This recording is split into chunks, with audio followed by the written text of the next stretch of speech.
रात की तन्हाइयाँ भी अब मेरे दिल की धड़कन सुनती है।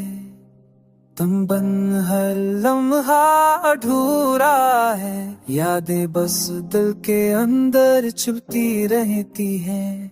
तुम्हारी हंसी के वो लम्हे मेरे कानों में गूंजते हैं।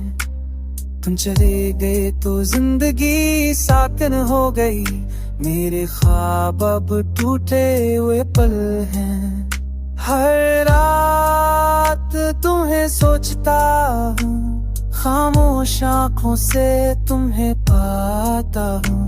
ये यादें, ये खुशबू, ये साए मेरे दिल के हर कोने में बसा रहता है। चांदनी भी अब तन्हा लगती है, तुम बन हर चीज अधूरी सी। तुम्हारी बातें, तुम्हारी यादें मेरे अंदर एक दुख की बारिश है।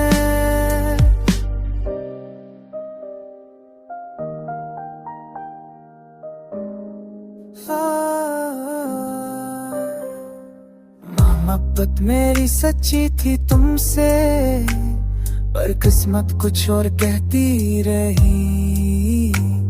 तुम उछल गए तो दिल भूल गया, पर उम्मीद अब भी जीती रही।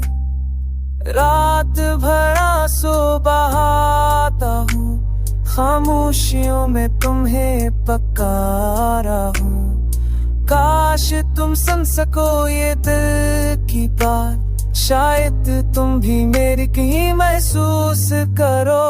हर लम्हा, हर सांस में तुम मेरे अंदर रहते हो। तुम बन जिंदगी खाली है, ये दर्द बस बढ़ता रहता है। काश तुम लौट मैं ये तलब में गले लगाए, यादों के इस साए में मैं बस तुम्हें चुपके से चाहता रहा। ये दिल भी तुम्हारे लिए धड़कता है, ये रातें, ये यादें, ये तन्हाइयाँ सब तुम्हारा इंतजार करती है। और मैं बस तुम्हारी मोहब्बत में डूबा रहता हूँ। तुम बिन अधूरा हूँ मैं, ये दिल अब भी मानता है। जब तक सांसें बाकी है, तुम याद करता रहूंगा हमेशा।